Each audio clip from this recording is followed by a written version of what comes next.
एउटा भनाइ छ, यसरी सोच्नुहोस्, जे मलाई आउँछ त्यो म गर्छु, जे मलाई आउँदैन त्यो म सिक्छु। नमस्कार, म अर्जुन अधिकारी। हाम्रो यस युट्युब च्यानलमा हजुरहरूलाई हार्दिक स्वागत गर्दछु। यस युट्युब च्यानलमा आइक्यू सम्बन्धी भिडियोहरू प्रस्तुत गर्ने गर्दछु। मेरो जीवन भोगाइमा मलाई अति चाहिँ चाख लाग्दा मन परेका आइक्यू सम्बन्धी प्रश्न र तिनका उत्तरहरूको बारेमा यो युट्युब च्यानलमा म प्रस्तुत गर्ने गर्दछु र यहाँहरूलाई यो निकै नै यसले आफ्नो जीवन भोगाइमा सहयोग पुर्याउनेछ र जीवन भोगाइमा हामी सबैलाई यी चाहिँ आइक्यू नलेजले पक्कै पनि केही सपोर्ट र सहयोग गर्नेछ भन्ने पूर्ण आशा गरेको छु। यहाँ 9वटा कुरो छ, त्यसलाई हामीले नवग्रह मानौँ।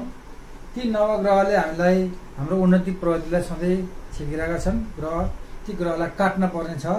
ग्रह काट्ने कसरी त भनेदेखि यो कलमले धर्कलद्वारा 4 धर्काले हात नउठाइकन 4 धर्काले काट्नु पर्ने छ। याद गर्नुहोस्, यी 9वटा ग्रहलाई हात नछुटाइकन 4 धर्काले काट्नु पर्ने छ र यो ग्रह काटेपछि हाम्रो जीवनमा सुखका दिनहरू आउनेछन् अनि यी ग्रहले दुःख दिने छैन। जसले यी ग्रह काटेर यसको उत्तर मिलाउन सक्नुहुन्छ उहाँलाई प्रोत्साहन स्वरूप म 100 रुपियाँको रिचार्ज कार्ड पठाउनेछु र यहाँहरूले कमेन्टमा आफ्नो मेल आइडी पनि पठाउन अनुरोध गर्छु। मेल आइडी पठाइदिनु भएमा म हजुरहरूलाई त्यही मेलमा सम्पर्क गर्नेछु। आशा छ यहाँ सबै मिलाउनुहुनेछ। मिलाउने मध्येबाट गोला प्रसादद्वारा एकजनालाई म यो पुरस्कार दिनेछु।